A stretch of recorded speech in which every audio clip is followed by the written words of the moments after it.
C'est une bracha. Un grand Mazel Tov, Bezrat Hashem, Kol Alev. On est aujourd'hui le mardi 26 du mois de juin. Je me rends compte, on arrive au mois de juillet. C'est incroyable, comme ça avance. Bientôt les slichot.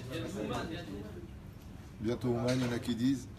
Ouman, Rosh Hashanah, Ouman, Rosh Hashanah, Ouman, Rosh Hashanah, Ouman, Rosh Hashanah, Ouman, Rosh Hashanah. Mi teni ever kayona ufa sion kadosh umana. Moi cette année je ne pourrai pas être à Ouman parce que je pars au Canada juste avant Rosh Hashanah. J'aurais voulu y aller au moins un petit peu avant, me recueillir sur la tombe, mais ce sera pour une prochaine fois. On est le Yud Gimel du mois de Tammuz Chaim Tovim ou Shalom. On remerciera du fond du cœur Judith Haddock, si je prononce bien. Toda Rabba pour votre soutien. Plaire Yus Guest, comme d'habitude. Mamash Shuv Toda Rabba. Korit Ben Amou. Qu'on a Israël Chaim Tovim ou Shalom. Qu'on n'entende que de très très bonnes nouvelles. Amen. En ce moment, c'est vrai que c'est pas évident pour beaucoup de gens, comme on le sait. Aval Baruch Hashem.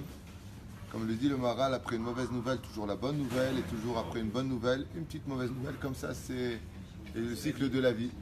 Le tzaddik peut engendrer un rachat, le rachat, il engendre un tzaddik, c'est comme ça, de galgal, comme ça, qui est mitnel dans le monde, on ne sait pas pourquoi, mais c'est comme ça. Une grande réussite pour vous tous, Gérard Gondous Ayakar, Amen. Raphaël Gondous qu'on embrasse, Kolam Israël. Iskoulim Zot Umasim Tovim. Baracha ve'atzlacha b'chom tzedechem. En tête de liste, mon épouse qui me soutient dans tout ce que je fais. Zkulim mizvot u'maasim tovim mamash.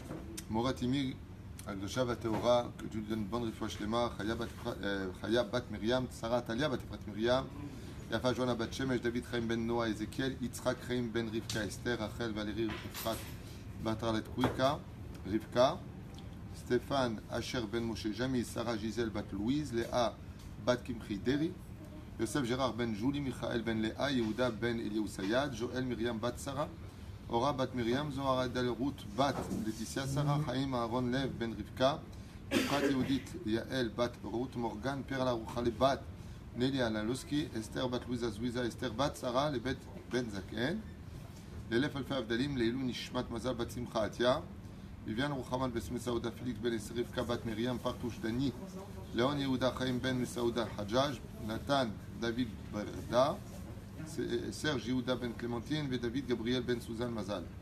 רוח השם תנחנה מגן עדן עליון וכל השלבים עמם בכלל על החמיד ונעשה לכל וכן אומר אמן. יהי רצון שנזכה לראות בשמחתו תורתו אומנותו של התלמיד הנעים, כמו יספל? ישראל מאיר, לעין רבן מנחם מנדל ורעייתך לטיסיה שרה. Un grand Mazel Tov, Bezrat Hashem, que Dieu vous comble de Parnassa. Amen. À la maison, beaucoup de shalom, beaucoup Amen. de joie. Amen. Et que vous ayez vous-même aussi le sroud de créer Baït Neeman Be'Israël Kedat Moshe Israël, une maison sans mashkenta. Amen. En général, on dit que c'est une maison louée, mais bon. Non, pas louée. Yeshuv Eretz Israël, Bezrat Hashem. Pour une. Fois Shlema pour Vadaï. Shalom ben Atou. Shalom ben Atou, Anna Elna Refanalo, Frecha Bat. Ben Maria. Non, Frecha c'est Fat, c'est une femme. Bat. Ouais. Bat Marie. Bat Marie Bezrat Hashem, grande refoua shlema. Amen. Ouais, si le matin, je me pense un petit peu le matin, on fait tout le temps une liste comme ça, les gens me demandent, j'essaie de répondre à tout le monde, c'est pas évident, c'est peut-être un peu long, mais ça fait du bien de l'autre côté quand on entend le nom de gens qu'on aime ou de gens à élever au niveau de la Neshama, d'entendre qu'on pense à eux. Et c'est ce que j'invite à faire vis-à-vis de vous tous, quand vous voyez un nom d'une personne qui apparaît et qu'on vous demande de l'aide, ça coûte pas beaucoup et ça fait beaucoup de bien de penser à ces gens-là et de leur dire que Bezrat Hashem, ils ne sont pas seuls et qu'on est avec eux. Vous avez été nombreux hier à suivre le cours sur Sefer Amidot.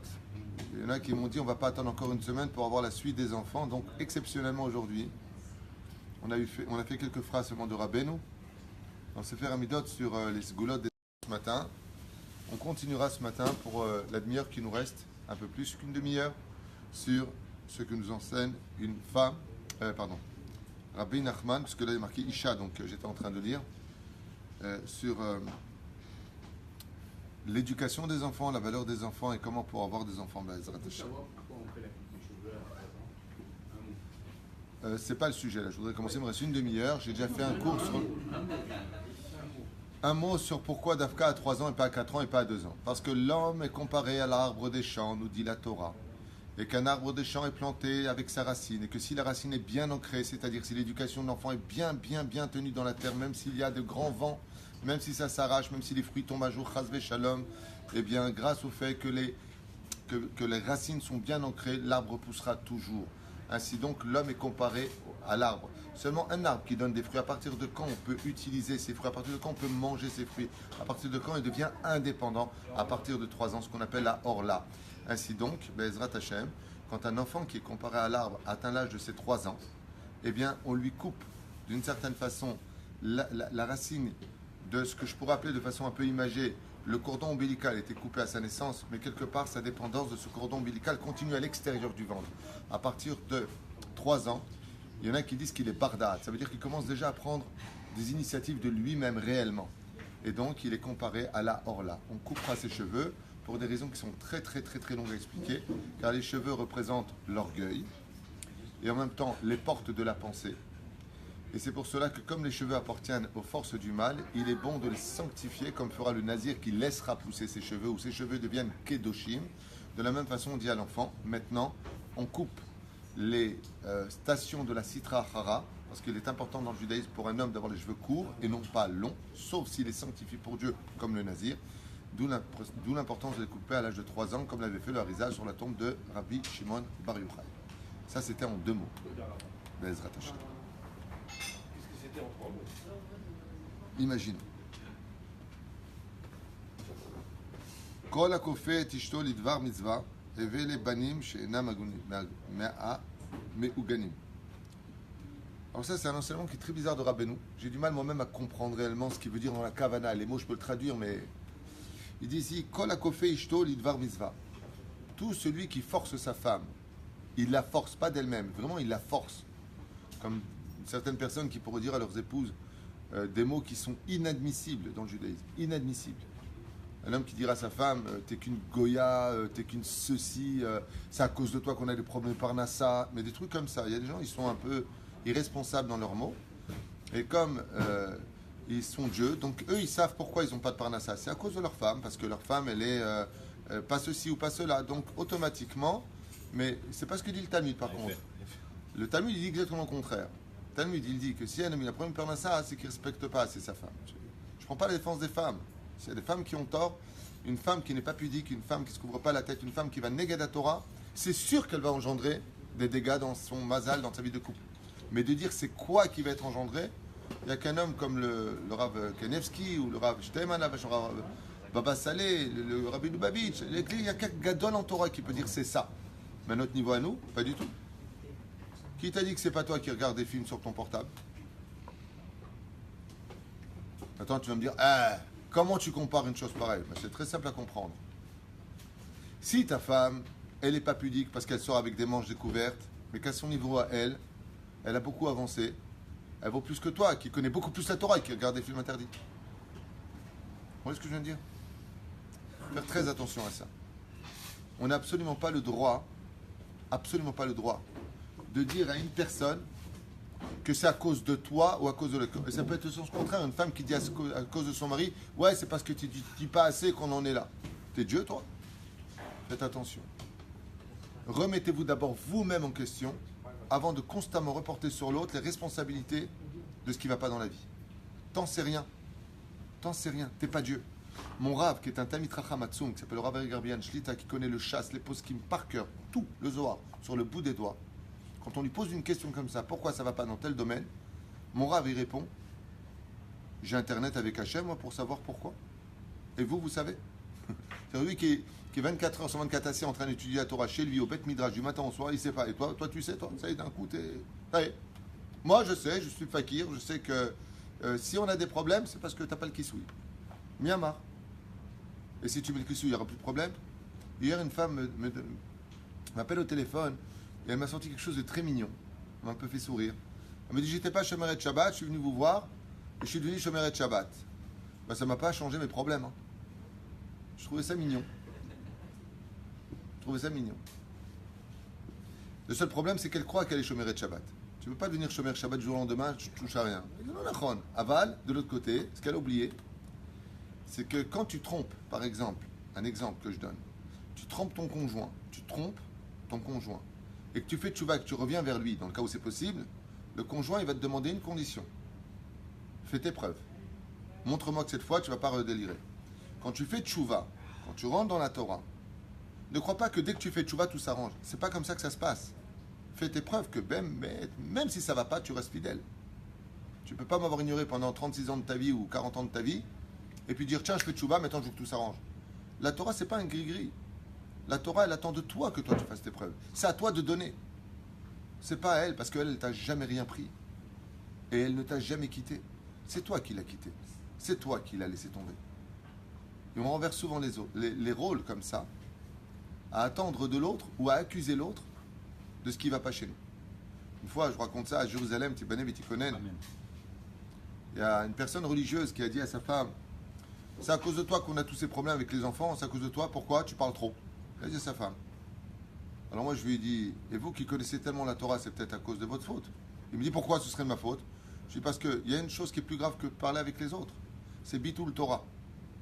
Le Talmud Torah Keneget Kulam, si l'étude de la Torah est la plus grande mitzvah, l'annulation de l'étude de la Torah est la pire des choses. À votre niveau, à vous, peut-être que votre avéra à vous, où vous étudiez moins la Torah que ce qu'il faudrait, est la cause de tous ces problèmes.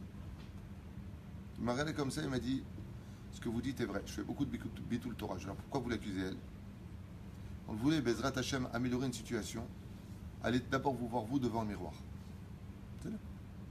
Au lieu de dire c'est ta faute, c'est ta faute, c'est ta faute, c'est ta mère, c'est ton père, c'est toi, peut-être c'est toi. Peut-être. J'ai pas dit peut-être que c'est toi, peut-être c'est pas toi. Mais peut-être c'est toi. De Cohen en face de moi là, c'est bien fan.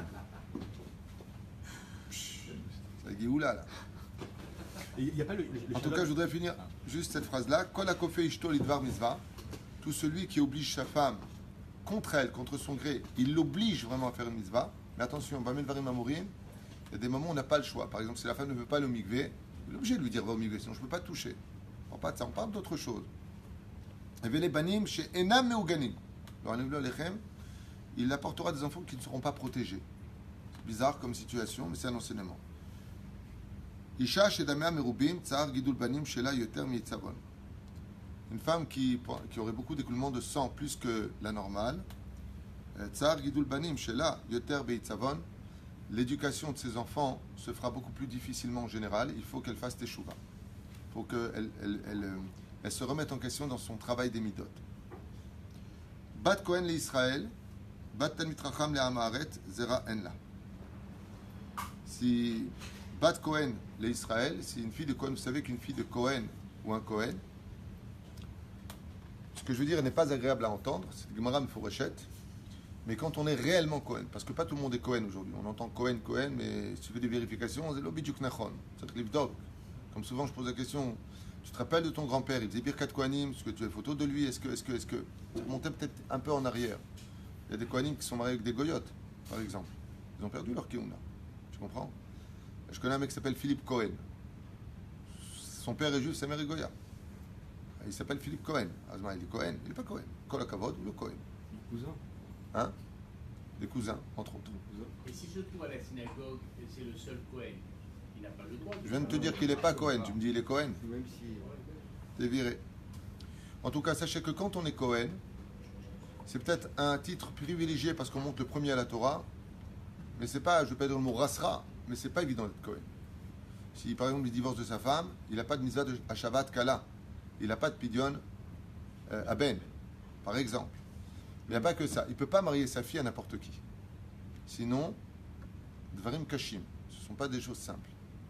Eve banim chez namagunim. En général, azevug lo eliyafe, ou chazve shalom, parnasa kasha. Il faut toujours, quand on est Cohen, Cohen c'est quelqu'un qui appartient à Hachem. Quand on est Cohen, il faut chercher des gens qui ont une bonne renommée, des gens qui ont de l'étude dans le sang. C'est ça? La reine dit Rabbeinu. Pour sa fille. Okay. Bat Cohen, la fille du Cohen, l'Israël. Bat Talmid Chacham, le Haaret, zera enla. Rabbeinu, il va loin. Il dit si tu ne maries pas ton enfant à quelqu'un de bien, le zera, ce qui va en sortir, l'otovi. D'où l'importance, Bezrat Hashem, de marier quand on est particulièrement Kohen, même si on n'est pas Kohen, ceci étant. Par exemple, la Gemara nous dit, l'Olam Adam Yechaten Banav Tamid Chacham. Benotav, par exemple, à tout jamais, pour vos enfants, cherchez à les marier à des Talmidei Chachamim, des gens qui ont de la Yirat Shamayim, du savoir-vivre. Sinon, des Parnassim. Parnassim, ce sont ceux qui tiennent les caisses et qui donnent à boire et à manger à la ville, comme à l'époque, ceux qui font des bonnes œuvres. Sinon, le bedeau d'une synagogue, comme ça dit le Rambam, entre autres. C'est-à-dire que votre fils soit marié vraiment à quelqu'un qui a une bonne réputation. Très important. C'est-à-dire si des gens ont, Rabbeinu il dit, des problèmes d'éducation avec leurs enfants,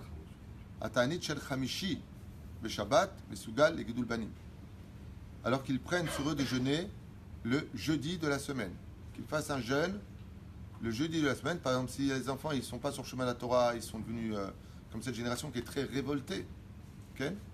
Une grande ségoula de jeûner d'Afka le Yom Hamishi. Tu veux que tes enfants fassent tes chouvas qui se calment, fais un korban, parce que le jeûne est considéré comme étant un korban, le jeudi, Beshabbat Kodesh, Mesugal et Gidul Banim, ce sera un remède pour faire grandir tes enfants, bien entendu, Mazel et Gadalotam.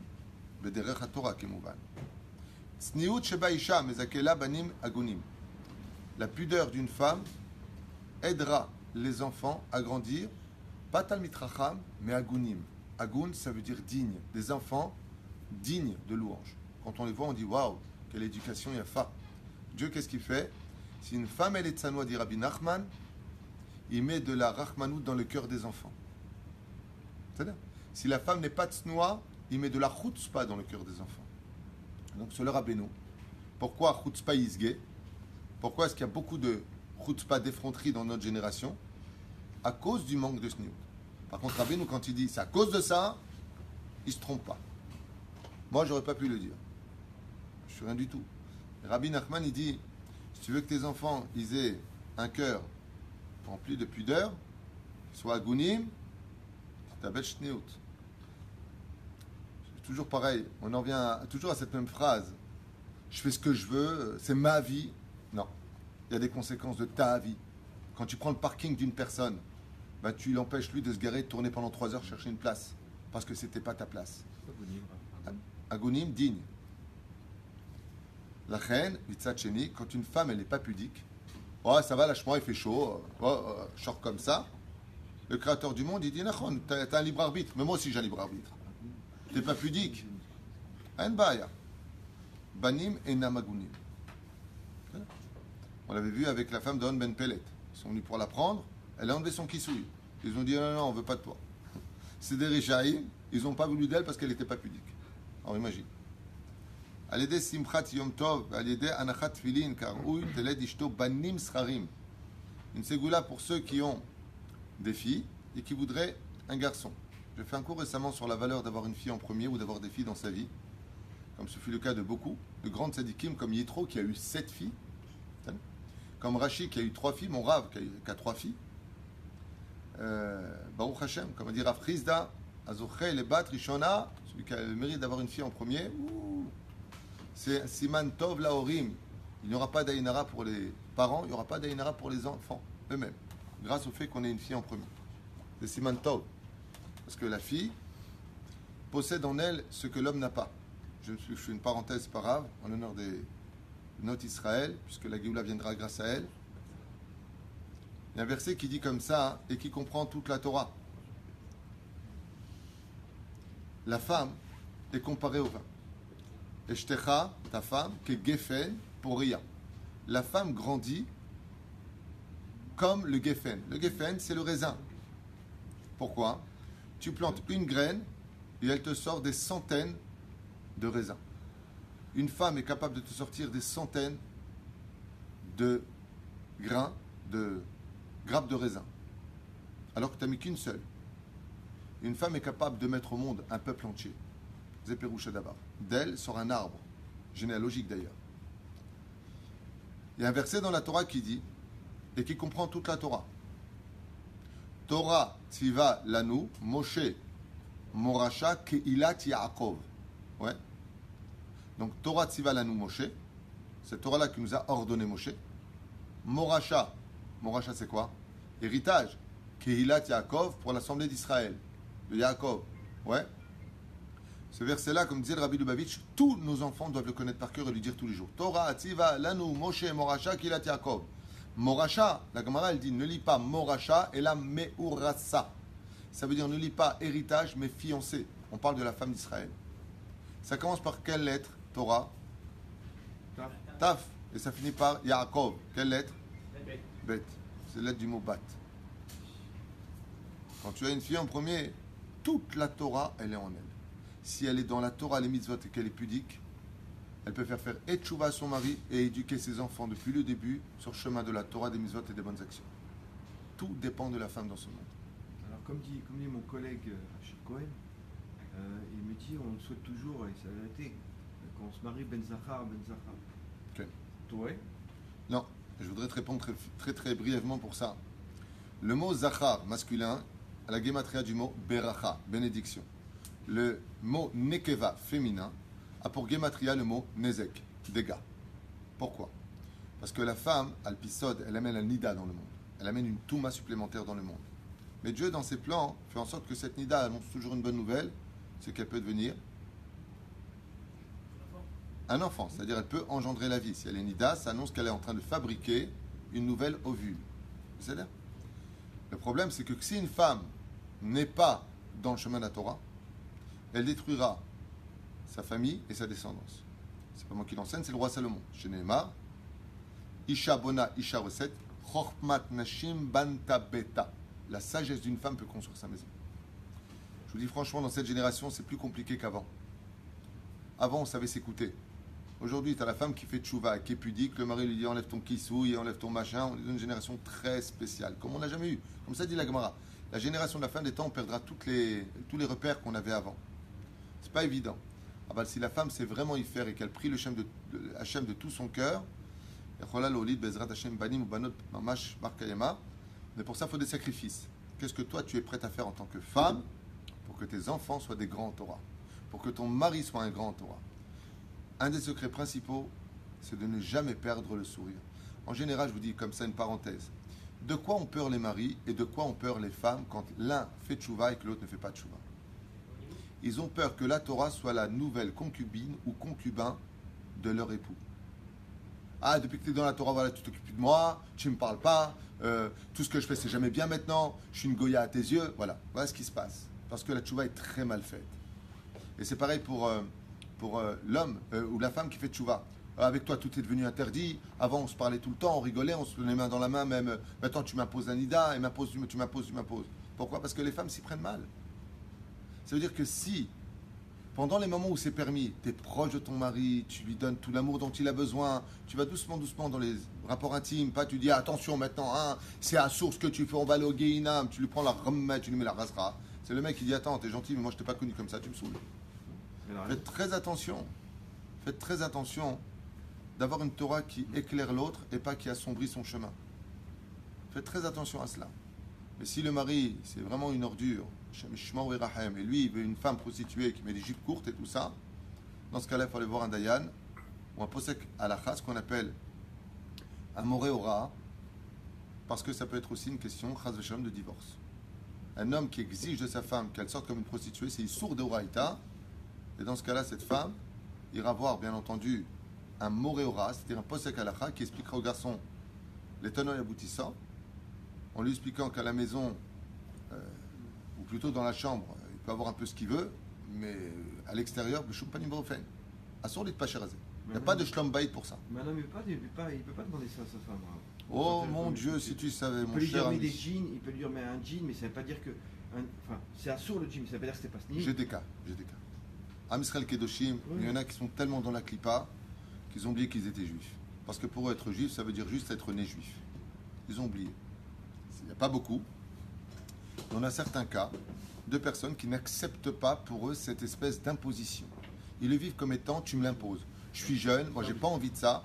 Mais de l'autre côté, ils vont aller à la synagogue, ils aiment la Torah dans leur cœur, attention. Mais il y a un truc qui les dérange. Et puis en réalité, je vais te dire une chose, ils sont très excités parce qu'ils sont dans un monde de clipa. D'accord? Tous les problèmes, sache-le, tzaddik. Que ce soit l'homosexualité, l'orgueil, la jalousie, le manque de pudeur, Tout ça, toutes les listes que vous pourrez penser, ce ne sont rien d'autre que des clipotes. Tout ça, c'est des clipotes. Pourquoi ça m'aide? Et cette clipa, Enfin, ça nous aide de dire ça. Enfin, Ben- c'est des clipotes. Alors. ben, c'est tout simplement une question de purification. Les yeux, donc.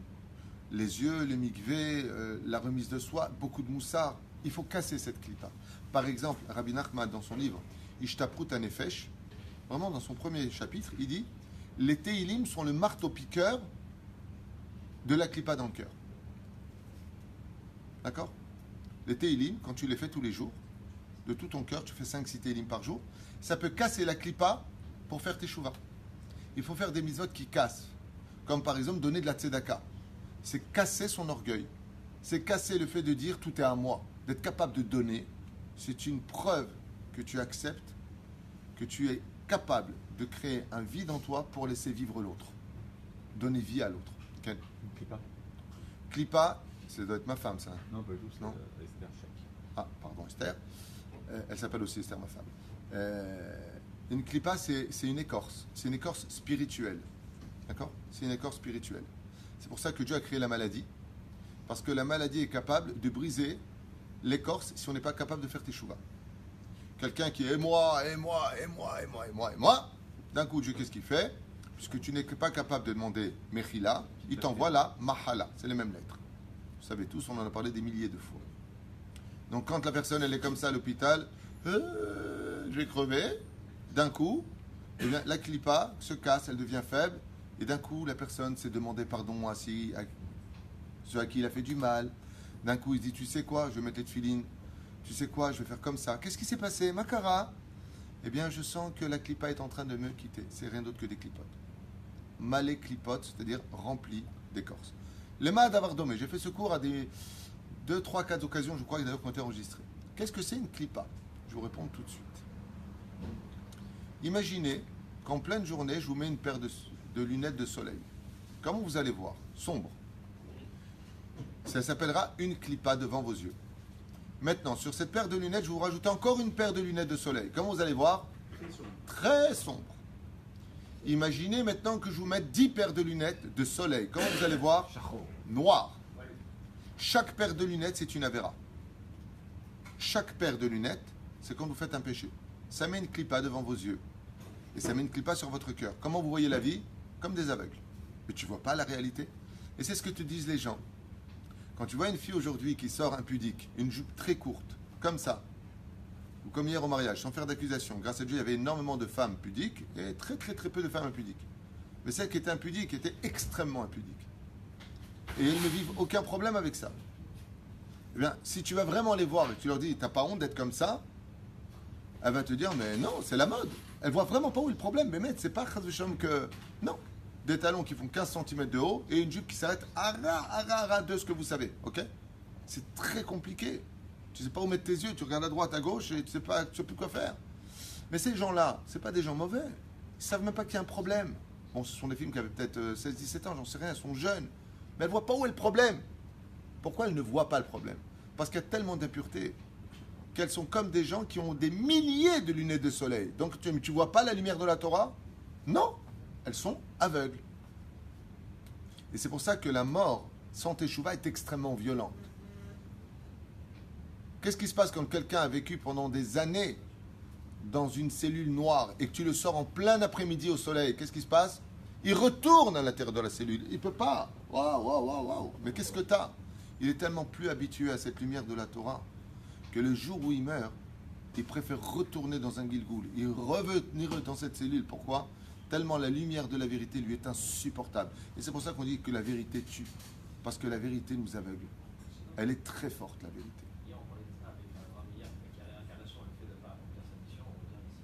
Ah, Rabbi Abraham Meir, il a parlé de ça. Attends, Nilo Edati. J'étais faire une troupa hier. Ça voudrait dire que si on peut avoir son propre pérouche, que la Hachem nous met la personne dans le Gehinam, qui est le noir, pour justement, quelque part, passer ce temps d'adaptation de 11 mois pour pouvoir... Absolument. C'est ce que dit le Zohar, ce que tu viens de dire. Le Zohar, il dit, heureux celui qui va au Gehinam. Comment ça se fait? Il dit, parce que les portes du Gehinam, c'est le Gehinam. Le port du Gan Eden, c'est le Gehinam. Et quelque part, oui, il y a un temps d'adaptation. C'est que le Créateur du monde, même quand il fait souffrir la personne parce qu'il le mérite, parce que, parce qu'en réalité, c'est pas lui qui fait souffrir, c'est l'homme qui s'est mis dans cette situation, d'accord? Le créateur du monde, quand quelqu'un va au Gehinam, il pleure. Comme ça, dit Zohar, les anges, ils pleurent, et Dieu, il pleure. Il dit, Chaval, arrête tes bêtises, d'accord? Mais quelque part, oui, parce que j'ai lu de mes propres yeux dans mes livres, dans mon bureau, et même à la maison, que c'est la personne qui demande des fois à descendre au Gehinam tellement elle a honte d'être devant Hachem. Tellement elle a honte. Alors je vous explique en deux mots. Vous avez tous connu Baba Saleh, en tout cas de nous. Imaginez une jeune fille maintenant non pudique, à la mode, style Castro, Castois, ce que tu veux, ou qui travaille chez Zara, Avoda Zara, peu importe. Et elle te dit quoi, qu'est-ce que t'as à me regarder toi, sors comme ça. À l'époque, quand moi j'étais jeune, ça s'appelait aller à Strasbourg-Saint-Denis. Ça s'appelait une prostituée. Les filles qui sortaient comme ça, demandez à vos parents, c'est pas une insulte. Hein, Shlomo, c'était comme ça ou pas? Une fille qui sortait en jupe courte, on appelait ça comment? C'est les filles qui se mettaient sur l'autoroute, qui attendaient des mecs. C'est comme ça qu'elles s'habillent, depuis toujours. Et nos parents disaient, oh, tu sors pas comme une prostituée, à leur fille. Aujourd'hui, c'est une mode d'être habillé comme ça. C'est l'effronterie jusqu'au bout. Vous savez?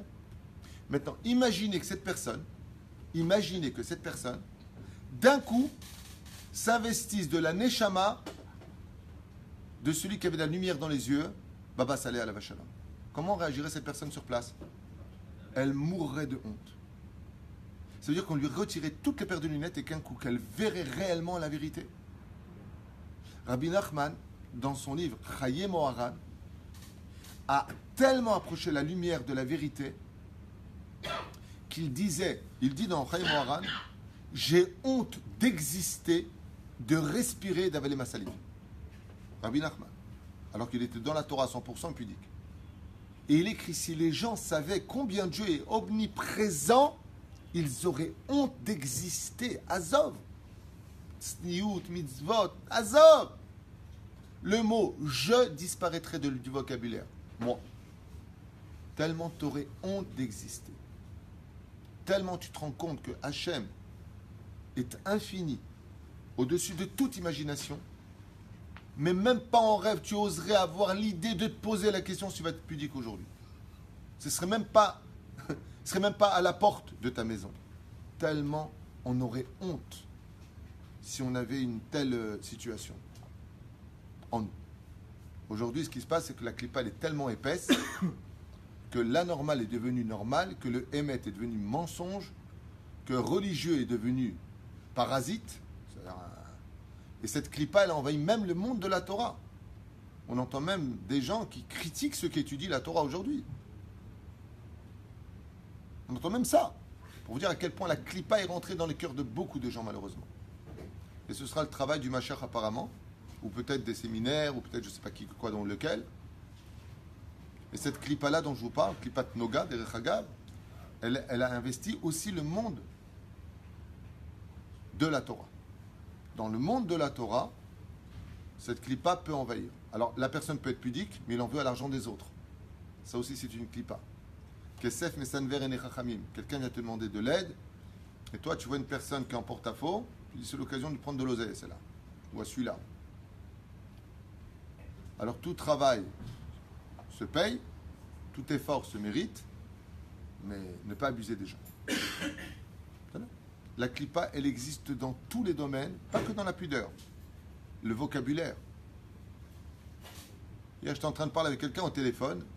Je dis, excusez-moi, vous allez arrêter avec les mots MERDE, CON, en parlant de quelqu'un qui était très énervé. Je dis, oh, mes oreilles n'ont pas l'habitude d'entendre ça. Trouvez d'autres...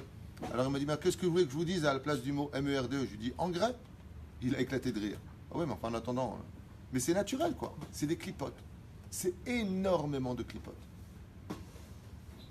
C'est énormément de clipotes. Aujourd'hui, tu peux marier une kala. La fille, elle vient en jupe courte. Sous la roupa. Comment tu te dis pas, mais mince, il y a la shrina qui descend. Tu vois. Alors prends pas un rabbin si tu ne crois pas en la Torah. Alors pourquoi elle le fait? Et attention, hein. Merci, monsieur le rabbin. Toda. Comment c'est possible? Elle ne se rend pas compte. Bidjouk. Tu viens de donner. Elle ne se rend pas compte. Pourquoi? Tellement de dynasties, Dallas, Amour, gloire et moche, Qu'est-ce qu'il y a encore? Les feux de la Rasra. Les Marseillais. Tellement de films d'amour, de Ah, n'importe quoi, que ça a Marseillais. tellement pénétré nos yeux qu'on est rempli de clipotes. Et donc, on est devenu normal dans la normale. Le problème, c'est l'entourage. Hein. C'est les... Avant, je te parle à l'époque de mes parents. Quelqu'un, tu lui disais à une femme, tu viens à la synagogue? Non, je peux pas, regarde, je suis un peu courte les manches. Aujourd'hui, la Kala, elle rentre dans une bête à Knesset ou à une Brit Mila, presque dénudée. Et quand tu la regardes, elle te fait un sourire. C'est où est le problème? Lama, kilo et date. Ça s'appelle perdre la tête. Et c'est pour cela qu'après, comme je le dis et je le répète encore, après la Shoah, les Tsareno arabes où Dieu a dû constater une situation dans le monde noraïte, où des millions de juifs sont morts, on pensait que la Shoah était finie. Non. Il y a une autre Shoah aujourd'hui. La Shoah de la psychologie. Les gens sont atteints psychologiquement. Vous pouvez demander aux psychiatres, vous pouvez demander à nos hôpitaux psychiatriques, vous pouvez demander aux psychologues. Ils n'ont jamais eu autant de travail que cette génération. Jamais. Pour les enfants. Les enfants sont atteints, les parents sont atteints, les grands-parents sont atteints. Avant, les grands-parents ne se mêlaient de rien dans la vie du couple. Aujourd'hui, ils se mêlent de tout. On est dans une période, mamache, de folie. Mais c'est pas une blague, hein, je suis dans toute la journée. C'est rare de trouver des gens qui vont bien psychologiquement. C'est devenu une denrée rare. Tout est anormal. Allez, Simchat Yom Tov, celui qui donne de la joie à Yom Tov, et celui qui met cette filine dans la joie, et de façon ilchati, comme il le faut, aura le mérite d'avoir des garçons aussi dans sa descendance. Les familles, des fois, Mishen Lobanim, celui qui n'a pas de garçon, d'enfant, ou que chez Mitpalelim Alab, quand on prie pour lui, chez Yelobanim, ça peut provoquer, je suis un peu surpris de ce que je lis, la mort. Je m'explique, les familles Mishen Lobanim, je Mitpalelim Alab, chez Yelobanim, Oumet. Mazé Omer. Ta descendance. On a ici un Breslev spécialiste, Rav Neria. Ma perouche d'abord oumet. Chez Eshlo ou chez Enlo? לא, הוא ימות בלי ילדים. Non, bli banim, ça veut dire qu'il ne peut pas transmettre. אין עליו שיהיה לו ילדים, ולאחד כזה לא כתוב שיהיה לו ילדים. אז אם נצטרך שיהיה לו ילדים, הוא צריך לעלות את העולם הזה בשביל זה. יפה. הוא מסביר לנו הרב. Ouais, mais c'est dangereux, c'est מאוד מסוכן. Le mec, il n'a pas de garçon. Tu pries pour qu'il ait des garçons. Mais il ne devait pas avoir de garçons. Mais la prière, elle est montée en haut. Donc le père, il doit mourir pour revenir en Gilgoul pour avoir des garçons grâce à la prière que tu as fait. On va oublier cette phrase. Rasratik, ton histoire. זאת אומרת, הוא צריך למות כי התפללו עליו והתפילה התקבלה בשמיים, אתה אומר לי? כן. אללה רסך. כן, אבל גם לגבי כסף. או שלוקחים את הכסף מהבן אדם או שלוקחים את הבן אדם מהכסף. אבל אם כתוב... אני הבנתי ככה מלכתחילה בינינו, אבל לא האמנתי שזה זה. J'avais compris ça comme ça, mais je n'ai pas voulu croire que c'est ce qu'il voulait dire. Donc ici, là, ce qu'il dit Rabbeinu, il dit, des fois, quelqu'un qui n'arrive pas à avoir de garçon, on va prier pour qu'il ait un garçon, la prière se reçoit dans le ciel, donc le père, il meurt, pour revenir, pour avoir des garçons grâce à la prière qu'il a fait. Tov, et Dvarim Nistarim. Celui qui fait des Nedarim, celui qui fait des vœux, et qui ne respecte pas ses vœux, provoque la mort de ses enfants. Bon, ça, c'est la Gemara qui le dit, tout le monde le sait. Celui qui n'arrive pas à avoir d'enfant, Rabbi Nachman dit qu'il change de lieu d'habitation et il aura un enfant. Car le lieu peut influencer sur le fait d'avoir ou pas des enfants.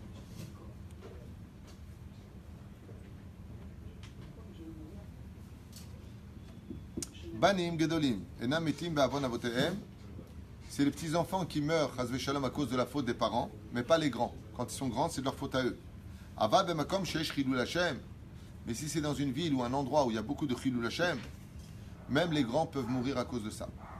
Donc, il faut savoir qu'à cause des Chilul Hashem, ça peut provoquer la mort dans le peuple d'Israël, même si nos enfants sont grands.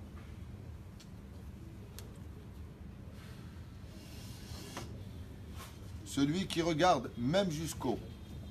Alors là, par contre, je finirai peut-être cet enseignement parce que la brime arrive, déjà à 9h03. Et on arrive au mois de juillet. Donc, écoutez bien, si vous aimez vos enfants, Amistakel Be'akeva Shelisha. Celui qui regarde même le talon d'une femme. Et pourquoi Dafka le talon? Parce que dans le talon, il y a beaucoup de clipotes. Et vous savez que quand on regarde une clipa, ça vient sur nous. Mais maintenant, pourquoi il dit le talon? Parce que c'est la chose la plus basse. Donc, à plus forte raison, s'il regarde les formes de la femme ou la beauté de la femme. Ou Beishto Nida. Que ce soit même sa propre femme et qu'elle est Nida. Et Vela Banim chez Namagunim. Malheureusement, à cause de ça, ces enfants pourraient quitter le chemin de la Torah parce qu'ils regardent les femmes dans la rue. Et après, tu rentres à la maison et tu dis à tes enfants, je comprends pas, pourquoi vous n'êtes pas dans la Torah, pourquoi vous ne faites pas la Torah, c'est quoi ce truc? Baba, est-ce que toi tu fais ce qu'il faut là où personne ne te regarde? Omer Rabbi Nachman, celui qui va regarder jusqu'à même le talon d'une femme dans la rue, provoquera que Hachem ne tienne plus ses enfants sur le chemin de la Torah. Ils se barrent. Alors, à plus forte raison quand c'est les films, chez Namagunim Bichlal. Rendez compte ce qu'on a dit tout à l'heure, on a commencé par ça, on finit par ça.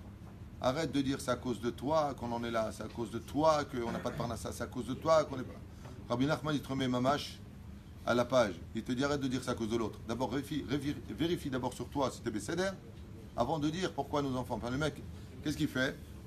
Il regarde les meufs dehors. Ouais, sa femme, elle appelle qui souille. Il rentre à la maison, il dit t'as vu nos enfants, ils sont pas dans la Torah, c'est de ta faute. Rabbi Nachman, il te dit toi, tu fais ce qu'il faut dehors. Adam Bezrat Hashem Yassim Lev, d'être d'abord lui conforme à la Torah, avant de dire si les autres doivent être ou pas conformes à ce que la Torah exige d'eux. Bezrat Hashem. Kol Tov. Chazak, Omaro.